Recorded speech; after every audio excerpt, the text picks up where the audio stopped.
পুজোর আশেপাশের একটা সময় বাতাসে তখন ছাতিম ফুলের আর বারুদের গন্ধ। এমনি কোনো একটা দিনে প্রত্যেক বছর ঠাকুমা এক বাগান সবজি দিয়ে ডালটা বানাতো। কি অদ্ভুত নাম, গারোয়ের ডাল। গারোয় কি, কেন, কোনো কারো কাছে জিজ্ঞাসা করিনি কোনো দিন। এই দিনটার জন্য অধীর আগ্রহ বসে থাকতাম। আর আমাদের এখন এগরোল, ফুচকা, চাউমিনের দিন। তবুও মা দুর্গা আসার মতে নিয়ম করে আমাদের ঠাকুমা গারোয়ের ডাল বানাতেন। আশ্বিনে রাধে কার্তিকে খায়, যেই বর মাগে সেই বরই পায়। ভাদ্র আশ্বিন শরৎকাল, আশ্বিন মাসের শেষের দিন ডালটা রান্না করা হয়, আর কার্তিক মাস অর্থাৎ হেমন্ত ঋতুর প্রথম দিন এই ডালটা খাওয়া হয়।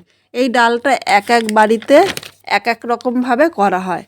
আগে ডালটা করা হতো খেসারির ডাল দিয়ে। এখন যেহেতু খেসারির ডাল বন্ধ, তাই মটর ডাল দিয়েই করা হয়।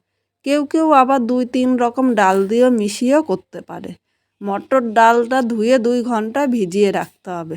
গারোয়ের ডালের স্বাদ হয় মৌসুমী ঋতু থেকে শরৎ থেকে হেমন্ত পরিবর্তনের সময়।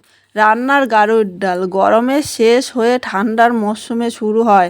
মানে গরমের কিছু সবজি আর ঠান্ডার কিছু সবজি, মানে যে সবজিগুলো সব সময় বাজারে উঠতে শুরু করে। এই ডালে সবচেয়ে যে সবজিগুলো বেশি দেখা যায় সেগুলো হলো শাপলা, মিষ্টি কুমড়ো, থোর, নানা ধরনের কচু, চালতা বা কাঁচা তেঁতুল এখন বাজারে কিনতে পাওয়া যায়। এছাড়াও পাতা বা ডাঁটার মধ্যে রয়েছে লাউ পাতার ডাঁটা বা কুমড়ো পাতার ডাঁটা ও মূলোর ডাঁটা। মাটির তলার সবজির মধ্যে রয়েছে রাঙা আলু, এমনি আলু, গাঁটি কচু ইত্যাদি। লাউ জাতীয় সবজির মধ্যে দেওয়া যায় চাল কুমড়ো, পটল, ঝিঙে, লাউ।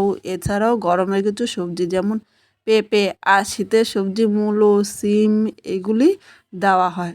কাঁচা তেঁতুল ছাড়া চালতা বা জলপাই দিয়েও আপনারা করতে পারেন। গারোর ডালে সব সবজি কিন্তু বেশ ডুমো ডুমো করে কাটতে হয়, মানে বড় বড় করে কেটে নিতে হয়। এবার একসাথে সব সবজিগুলো কেটে নিয়েছি। যেরকম কুমড়ো নিয়েছি, কুমড়োর আগা, লাউ, লতি, তারপরে শাপলা, মূলো, আরও যেসব সবজিগুলো ছিল মোটামুটি সব সবজিগুলো একসাথে কেটে নিয়েছি। সব সবজিগুলো এখানে ভালো করে ধুয়ে নিয়েছি। এর মধ্যে আমি জল দিয়েছি আর চালতার মধ্যে জল দিয়ে রেখেছি। এর মধ্যে একটু হলুদ দিয়ে দিলাম, তাহলে চালতার কষটা কিন্তু বেরিয়ে যাবে। আর যে কোনো তরকারি রান্না করলে তা কালো হবে না। এবার উনানে কড়াই বসিয়ে দিয়েছি, কড়াইয়ের মধ্যে আমি জলটা দিয়ে দিলাম। আমি একটু বেশি করেই জল দিচ্ছি কিন্তু। এর মধ্যে প্রথমে আমি আলু, মেটে আলু আর পেঁপেটা আগে সেদ্ধ করে নেব, কারণ এগুলো সেদ্ধ হতে কিন্তু একটু টাইম লাগে। আর ওই সবজিগুলো কিন্তু খুব তাড়াতাড়ি সেদ্ধ হয়ে যায়।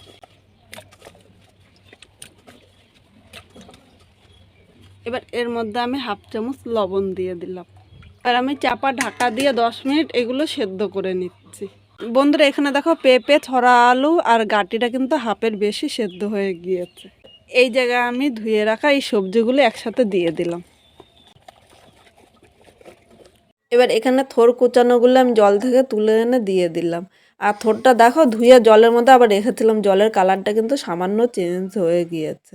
এর মধ্যে আমি 10-12টা কাঁচা পাকা লঙ্কা দিয়ে দিলাম। তোমরা ঝাল যেরকম খাবে সেই হিসাবে লঙ্কাটা নিয়ে নেবে।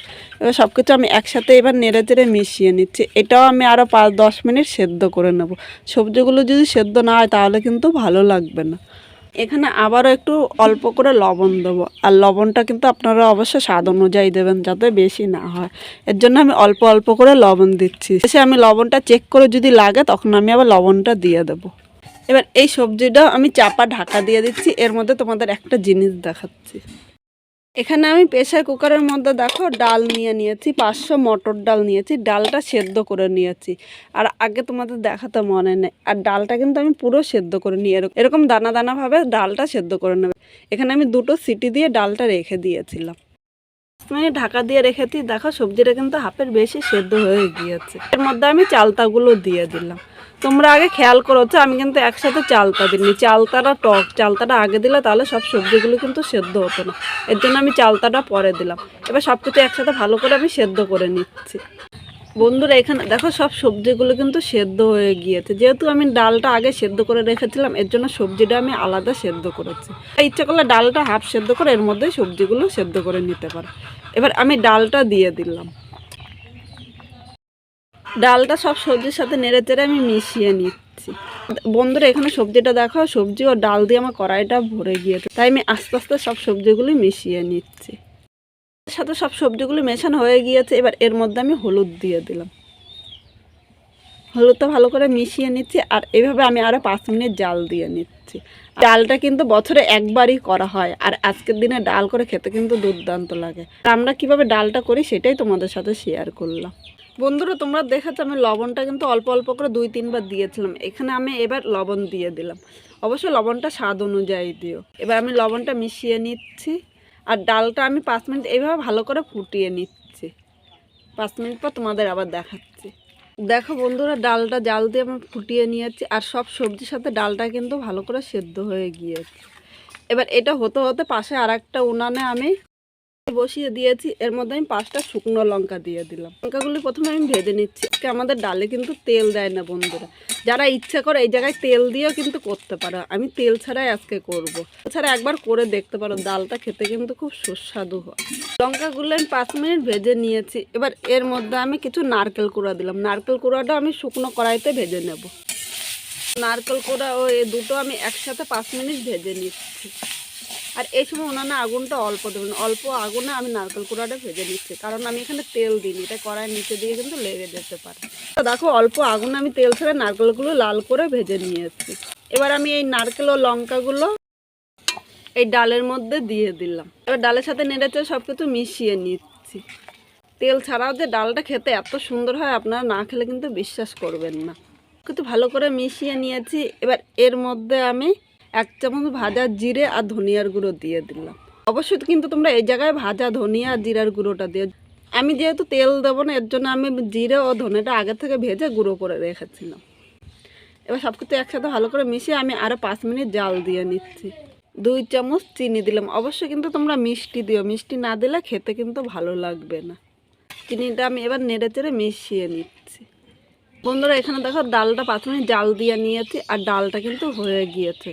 এবার নামানোর আগে শেষ পাতা আমি একটুখানি ঘি দিয়ে দিলাম। ঘি না দিলে কিন্তু ডালটা খেতে ভালো লাগবে না। আমি এখানে তেল দিইনি, তাই ঘিটা দিয়েছি। আর তেল যদি দেওয়া হতো তাহলে ঘি না দিলেও হতো। অনেকে ঘি দেয় না, কিন্তু ঘি দিয়ে একবার দেখতে পারেন, খেতে কিন্তু দুর্দান্ত হয়। আর গরম গরম ডাল ভাতের সাথে কিন্তু খেতে দুর্দান্ত লাগে। এই ডালটা আপনারা করে দেখতে পারেন। আমার চ্যানেলের এর আগের বারের ডালটা করতে গিয়ে এডিট করতে গিয়ে আমার একদিন সময় চলে গিয়েছিল, তাই তোমাদের সাথে আমি শেয়ার করতে পারিনি। আজকে ডালটা করার সাথে সাথে কিন্তু আমি এডিট করে তোমাদের সাথে শেয়ার করলাম।